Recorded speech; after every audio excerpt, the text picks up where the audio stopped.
सोमवार के दिन तू मेरे मंदिर के दरवाजे पर चौखट पर बैठ जाना, और दूसरा प्रतिदिन शाम के समय पर तू बेलपत्री के पेड़ के नीचे बैठ जाना। जो तेरी बेल वृक्ष के नीचे सेवा करने आए, जो शंकर जी के मंदिर में सोमवार को जल चढ़ाने आए, उसका जो पात्र जल चढ़ाकर जब वो घर लेकर जाए, उसके पीछे पीछे पात्र के पीछे पीछे तू जाना और उसके घर में लक्ष्मी का भंडार भरकर आए। लक्ष्मी बेलपत्र के वृक्ष के नीचे तो विराजमान हो जा। उस बेलपत्र के वृक्ष के नीचे जो कुंवारी लगाए, सेवा करे, चाकरी करे, एक बेटी को जैसे बड़ा करते हैं वैसे बेलपत्री के वृक्ष को जो बड़ा करे, बेलपत्री के वृक्ष का जो पालन करे, पोषण करे, उसकी संभाल करे, उस बेलपत्री के वृक्ष को जैसे जैसे वो उन्नति करे वैसे वैसे उसके घर में समृद्धि बढ़ते जाए। जिसका खुद का मकान नहीं हो, खुद का मकान नहीं हो, किराए के मकान में रहते रहते जिंदगी बीत रही है, खुद का और बहुत दुख का जीवन चल रहा, बहुत कष्ट का बहुत अपना खुद का कोई मकान नहीं, मान लो प्लाट है पर मकान बन नहीं रहा, या कोई प्रॉपर्टी अपनी नहीं बन रही, तो हम इस व्यासपीठ से कहना चाहेंगे कि एक प्रयोग अवश्य करिएगा, एक प्रयोग अवश्य। अपने आसपास के 5-6 बेलपत्र के वृक्ष देख लीजिए, अपने आसपास के नजदीक के 5-6 बेलपत्र के बड़े बड़े वृक्ष देख लो या छोटे वृक्ष देख लो।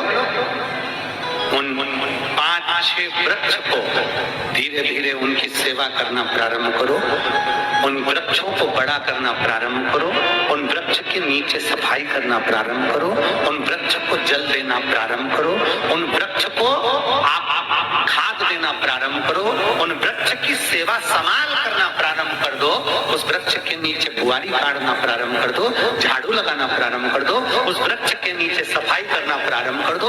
उस बेलपत्री के 5-6-7 वृक्ष को आप गोद ले लो। गोद लेना मतलब मैं इसकी सेवा करूंगा, मैं इसमें जल दूंगा, मैं इसकी खाद दूंगा, मैं इसकी सेवा करूंगा, कुछ मत करो, बस केवल इस शरीर से उस बेलपत्र के वृक्ष की सेवा करना रोज प्रारंभ कर दो। 6 महीना इंतजार करना और 6 महीना लगातार सेवा करना, 7वां महीना आपका और हमारा, और बताना कि भोलेनाथ ने प्रॉपर्टी दिलाई कि नहीं दिलाई और आगे बढ़ा है।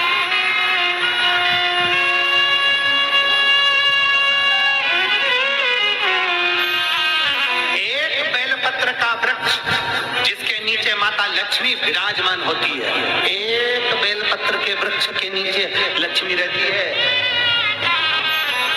दुनिया के लोग कहते हैं लक्ष्मी जी का दिन कौन सा है, बोलो जम के जल्दी से। शुक्रवार। दुनिया के लोग कहते हैं लक्ष्मी जी का दिन शुक्रवार है, पर माता लक्ष्मी से पूछा जाए कि तुम्हारी माता ख्याति देवी नारायण भगवान के साथ तुम्हारी शादी नहीं कर रही थी, शंकर को लक्ष्मी दे रही थी, तब तुमने भगवान शंकर से विनती करी, भोले बाबा मैं नारायण से प्रेम करती हूँ, भगवान नारायण से मेरा विवाह हो।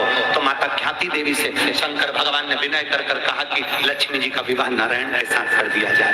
भगवान नारायण के साथ जब लक्ष्मी जी का विवाह हो गया, तब लक्ष्मी जी हाथ जोड़कर बोलती है, बाबा मेरा विवाह नारायण के साथ हो गया, पर मैं आपके चरणों की सेवा करना चाहती हूँ, बाबा आप कृपा करिए कि मैं क्या करूं आपके लिए। शंकर भगवान कहते हैं लक्ष्मी बस 2 चीजें कर दे, एक सोमवार के दिन तू मेरे मंदिर के दरवाजे पर चौखट पर बैठ जाना, और दूसरा प्रतिदिन शाम के समय पर तू बेलपत्री के पेड़ के नीचे बैठ जाना। जो तेरी बेल वृक्ष के नीचे सेवा करने आए, जो शंकर जी के मंदिर में सोमवार को जल चढ़ाने आए, उसका जो पात्र जल चढ़ाकर जब वो घर लेकर जाए, उसके पीछे पीछे पात्र के पीछे पीछे तू जाना और उसके घर में लक्ष्मी का भंडार भरकर आए। लक्ष्मी बेलपत्र के वृक्ष के नीचे तू विराजमान हो जा। उस बेलपत्र के वृक्ष के नीचे जो कुंवारी लगाए, सेवा करे, चाकरी करे, एक बेटी को जैसे बड़ा करते हैं वैसे बेलपत्री के वृक्ष को जो बड़ा करे, बेलपत्री के वृक्ष का जो पालन करे, पोषण करे, उसकी संभाल करे, उस बेलपत्री के वृक्ष को जैसे जैसे वो उन्नति करे वैसे वैसे उसके घर में समृद्धि बढ़ते जाए, उसके घर में वैभव बढ़ते जाए। ये शंकर भगवान माता लक्ष्मी से करे, भगवान विष्णु माता लक्ष्मी से करे। तो भस्म अगर शिव के मंदिर में भस्म मिल जाए, शंकर पर चढ़ी हुई भस्म अगर मिल जाए तो, और अगर भस्म ना मिले ना, तो शंकर के जो शंकर भगवान का जो शिवलिंग है, शिवलिंग के आसपास में जो जलाधारी है, यहाँ अगर भस्म ना मिले तो इस जलाधारी पर अपना हाथ स्पर्श कर अपने तन पर उसको लगाकर जरूर भस्म। एक शंकर पर चढ़ा हुआ जल, दूसरे नंबर पर है शंकर पर चढ़ी हुई भस्म। ये दो स्पर्श जरूर, स्पर्श। एक भस्म का एक बड़ा सुंदर चरित्र आता है। दूसरा, जिस भूमि पर बैठकर कथा सुनो उसकी रज को अपने मस्तक पर थोड़ा सा लगाकर अवश्य जाओ तो जीवन का एक आनंद है। और शंकर के मंदिर में जाओ तो दो चीजें अवश्य लेकर आओ।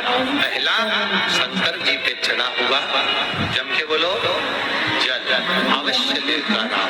क्योंकि जब तुम जल लेकर आते हो, पात्र लेकर आते हो, तो मेरा महादेव लक्ष्मी जी को तुम्हारे पीछे पीछे तुम्हारे घर तक भेज देगा।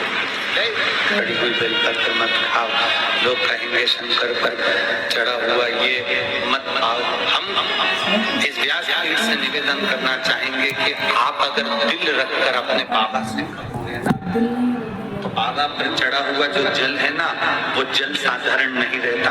मेरा भोलेनाथ जब दुनिया को अमृत देता है तो तुमको भी अमृत दे देता है। दो चीजें कभी मत छोड़ो। अगर मंदिर में गए हो तो दो चीजें कभी मत छोड़ो। कथा में गए हो तो दो चीजें कभी मत छोड़ो। एक, कथा श्रवण करना। दूसरा, जहाँ कथा बैठकर सुनते हैं वहां की रज को अपने मस्तक पर लगाना।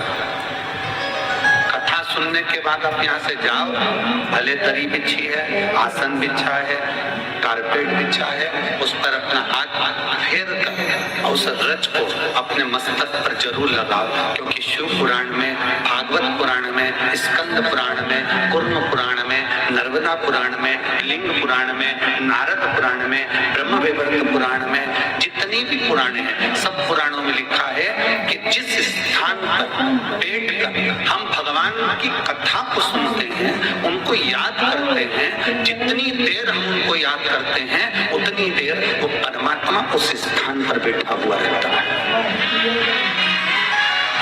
हाथ रखकर बोलना, शंकर भगवान से तुम्हारा रिश्ता कौन सा? शिव जी से आपका कौन सा रिश्ता?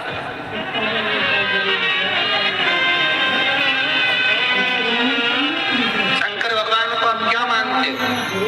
हमने आपको एक संबंध बताया था कि सीहोर कुबेरेश्वर धाम आपका मायका है, तो हम आपके भाई हैं, तो शंकर भगवान आपके पिता हैं, आपके बाप हैं, आपका बाबा है, आपका दादा है।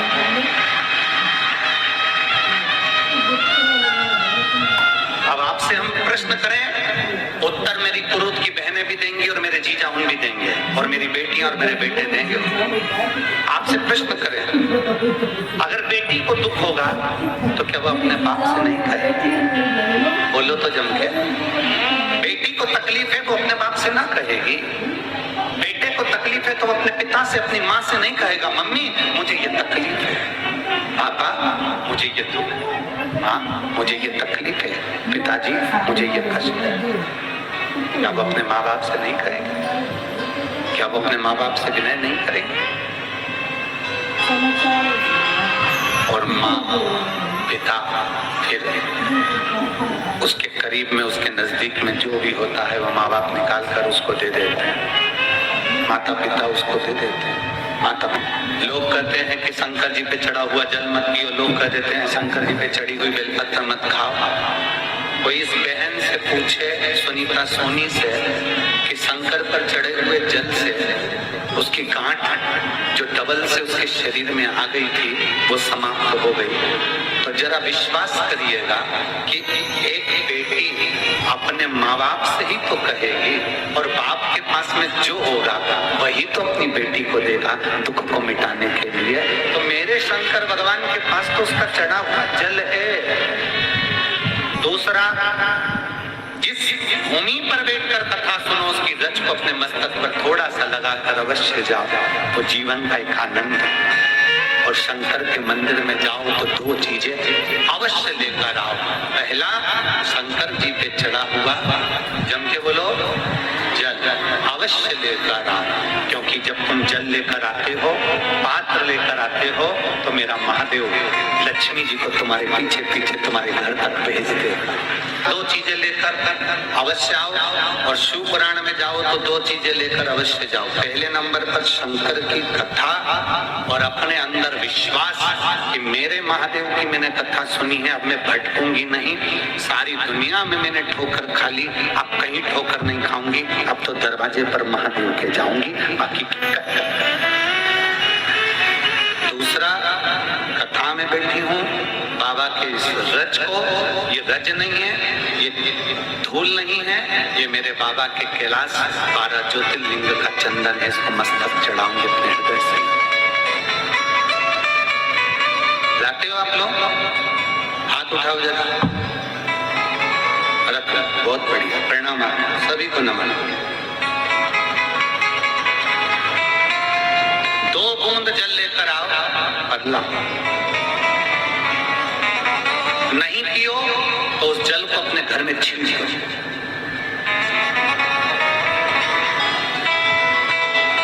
नहीं पी सकते, उस जल को छीन दो। सारे घर के लोग नहीं पी रहे, उस जल को मटके में डाल दो, हंडे में डाल दो। 2 बूंद जल हंडे में डाला, सब पी गए। आपको अलग अलग किसी को देने की जरूरत नहीं पड़ेगी, किसी को। हंडे में डाल दो, मटके में डाल दो, सब उस पानी को पीना डाल दो।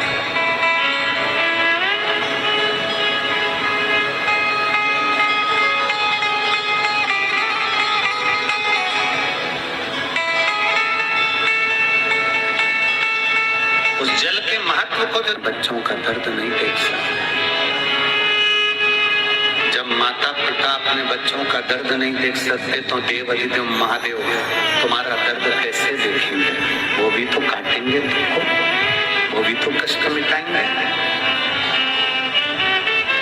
2 चीजें कथा में जाकर ले, एक जहां जगह मिल जाए वहां बैठकर कथा सुनो।